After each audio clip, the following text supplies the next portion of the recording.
लेकिन आप अगर प्रभु यीशु पर विश्वास करने वाले हो, हालत आपके जीवन में ऐसी है कि आप सक्सेसफुल नहीं हैं, लेकिन आप बोलो परमेश्वर को, प्रभु मैं आपका धन्यवाद करता हूं, आपके पास आने से पहले मैं अपने जीवन में असफल रहा हूं, मेरी सारी कोशिशें असफल हुई हैं, मेरी क्वालिफिकेशन बेकार हो गई, मैंने बहुत कोशिश की लेकिन मेरा एग्जाम क्लियर नहीं हुआ, मुझे जॉब नहीं मिली, मुझे अभी तक सक्सेस नहीं मिली, लेकिन मैं आपका धन्यवाद करता हूं, आप मेरी जिंदगी में काम करेंगे, मुझे एक अच्छी नौकरी आप देने के लिए जा रहे हैं।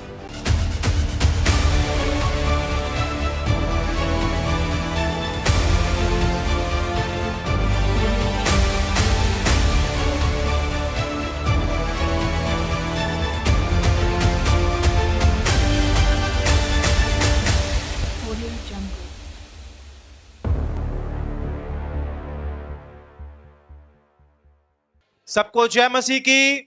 प्रभु यीशु मसीह का धन्यवाद हो। प्रभु हमारे बीच में कितने लोग विश्वास करते हैं। पवित्र शास्त्र बाइबल में लिखा है, जहां 2 या 3 जन उसके नाम से इकट्ठा होते हैं, वहां परमेश्वर उनके बीच में उपस्थित होते हैं। आज आप इस स्थान पर आए हैं, पवित्र परमेश्वर की पवित्र उपस्थिति हमारे बीच में है, और जब आपके बीच में परमेश्वर के वचन से सिखाया जाए, मैं चाहता हूं सब लोग बहुत ध्यान से सुने, बहुत ध्यान से सीखें, क्योंकि वचन में जीवन की बातें हैं जो हमारे जीवन को बदल सकती हैं, हमें दुखों से निकाल सकती हैं, समस्याओं से छुड़ा सकती हैं और हमारे जीवन के हालातों को नया बना सकती हैं। आमीन।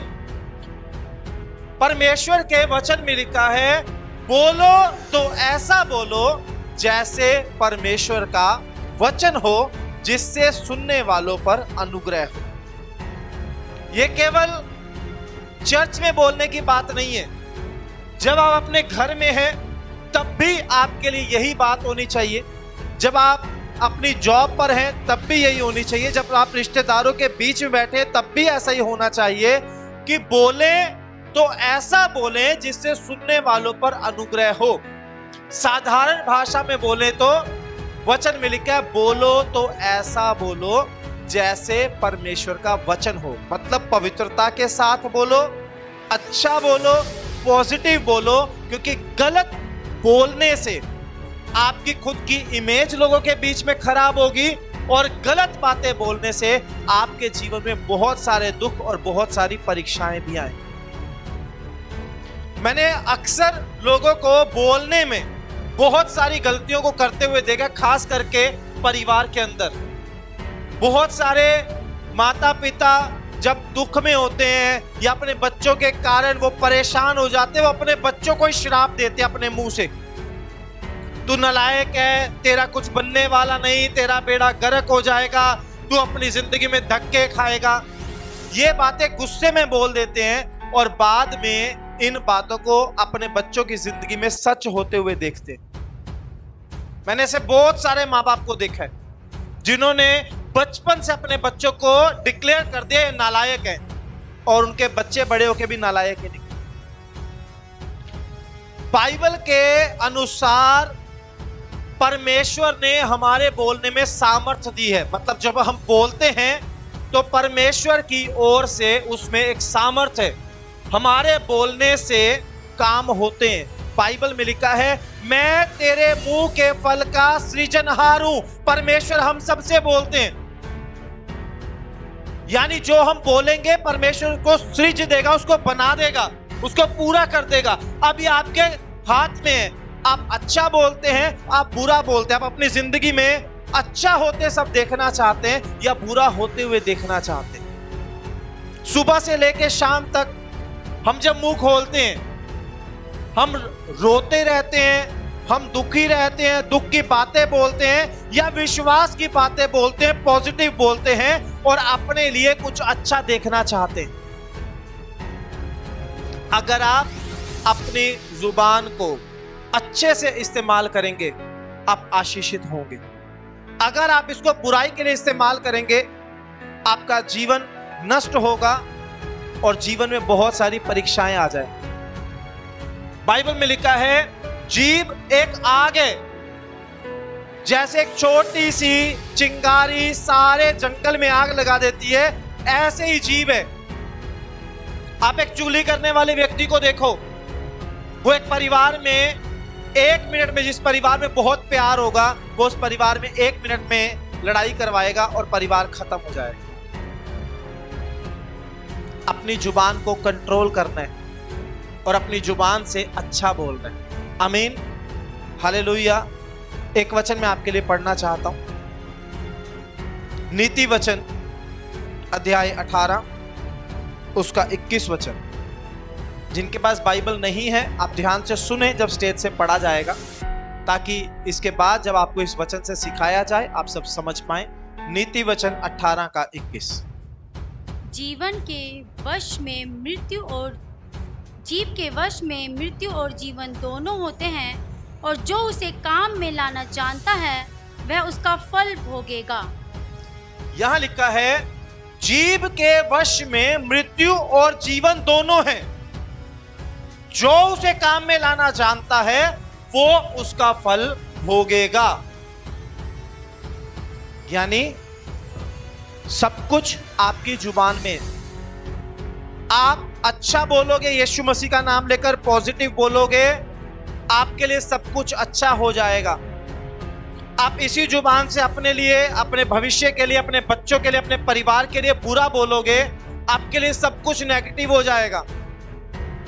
आपके शरीर में कहीं पर दर्द है, उस दर्द को आप सहन नहीं कर पा रहे हैं। आप अगर उस दर्द की हालत में, उस दर्द की परिस्थिति में इस बात को बोलोगे, यह दर्द तो जाएगा ही नहीं, इस दर्द से कहीं मेरी जान ना निकल जाए, कहीं इस दर्द से मुझे कुछ हो ना जाए, इस दर्द पे तो कोई दवाई भी असर नहीं कर रही, मैंने टीका भी लगवा लिया, मैंने गोली भी खा ली, पता नहीं इस दर्द को जाना भी है या नहीं जाना, ये दर्द मेरे जीवन से जाने वाला नहीं है। अगर आप ऐसी बातें बोलने वाले व्यक्ति हो, ना आपके ऊपर मेडिसिन असर करने वाली है, ना आपके जीवन में प्रार्थना काम करने वाली है, क्योंकि आपके मन को आपने तैयार कर लिया कि आपके जीवन में कुछ नहीं होना, और अपने जुबान से उसको अंगीकार भी कर लिया। पर उसी दर्द की हालत में अगर आप प्रभु यीशु पर विश्वास करके वचन को बोलो, वचन में लिखा है उसके कोड़े खाने से तुम चंगे हो चुके हो और उसने तुम्हारे रोगों को सह लिया है। जब यीशु मसीह को क्रूस के ऊपर मारा जाना था, क्रूस पर मरने से पहले यीशु मसीह को 38 कोड़े मारे गए। जब 38 कोड़ों की मार यीशु मसीह को पड़ी, 39 कोड़ों की मार यीशु मसीह को पड़ी, तो क्या हुआ वहां पे?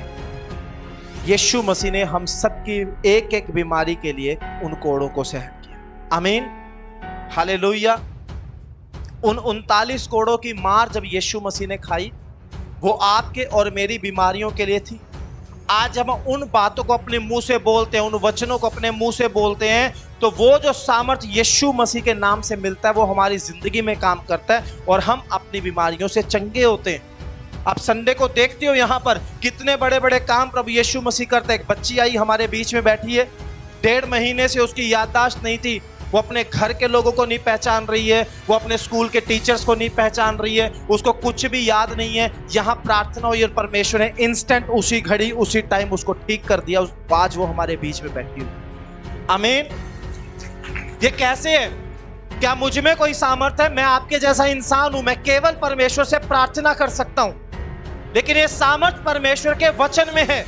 जब हम उस वचन के ऊपर विश्वास करते हैं, उसको बोलते हैं, वो वचन हमारी जिंदगी में काम करता है और उससे हम चंगे हो जाते हैं, हमारे दुख खत्म हो जाते हैं, हमारी समस्याओं से हम आजाद हो जाते हैं। इसीलिए बाइबल बोलती है बोलो तो ऐसा बोलो जैसे परमेश्वर का वचन है।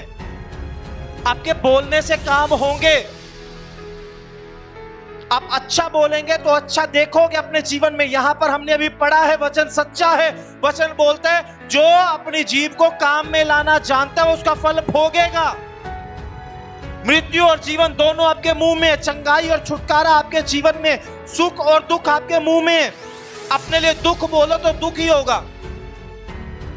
मेरी जिंदगी का तो कुछ नहीं हो सकता, मैंने इतनी पढ़ाई भी कर ली, मैंने करियर बनाने की इतनी कोशिश भी कर ली, हर बार इंटरव्यू में मैं फेल हो जाता हूं, हर बार मुझे नौकरी से कुछ नंबरों से रह जाना पड़ता है, मेरे जिंदगी का लगता है कुछ बनने वाला नहीं है। ऐसी बातें बोलने वाले हो, आज भी नहीं बनेगा, आज से 5 साल बाद भी नहीं बनेगा, 10 साल बाद भी नहीं बनेगा, अगर आपके मुंह से ऐसी बातें निकलती हैं। लेकिन आप अगर प्रभु यीशु पर विश्वास करने वाले हो, हालत आपके जीवन में ऐसी है कि आप सक्सेसफुल नहीं हैं, लेकिन आप बोलो परमेश्वर को, प्रभु मैं आपका धन्यवाद करता हूं, आपके पास आने से पहले मैं अपने जीवन में असफल रहा हूं, मेरी सारी कोशिशें असफल हुई हैं, मेरी क्वालिफिकेशन बेकार हो गई, मैंने बहुत कोशिश की लेकिन मेरा एग्जाम क्लियर नहीं हुआ, मुझे जॉब नहीं मिली, मुझे अभी तक बिजनेस में सक्सेस नहीं मिली, लेकिन मैं आपका धन्यवाद करता हूं, आप मेरी जिंदगी में काम करेंगे, मुझे एक अच्छी नौकरी आप देने के लिए जा रहे हैं। आमीन। और आपकी जिंदगी में प्रभु यीशु के नाम से सचमुच में ऐसा होगा। मैं आपके सामने एक उदाहरण हूं, मेरे जीवन में, मैं आपको बिल्कुल झूठ नहीं बोल रहा हूं 1% भी। जब मेरी शादी तय हुई थी उस टाइम पर मेरे बैंक अकाउंट में 12,000 या 14,000 रुपए थे बस। चर्च में 300 साढ़े 300 लोग हैं, उनका खाना करना है और मेरे अकाउंट में कोई पैसा नहीं था। मैंने परमेश्वर से प्रार्थना की, प्रभु ने मुझे एक वचन दिया, बाइबल के उस वचन में लिखा था किसी भी बात की चिंता मत करो, परंतु हर एक बात में तुम्हारे निवेदन, प्रार्थना और विनती के द्वारा धन्यवाद के साथ परमेश्वर के सम्मुख उपस्थित किए जाएं। मैंने इस वचन को लिया और मैंने बोला, प्रभु आपका धन्यवाद, आप मेरी शादी का उत्तम और अच्छा इंतजाम करने के लिए जा रहे हो, मैं आपका धन्यवाद करता हूं, मुझे इसके लिए किसी कर्ज को लेने की जरूरत नहीं पड़ेगी।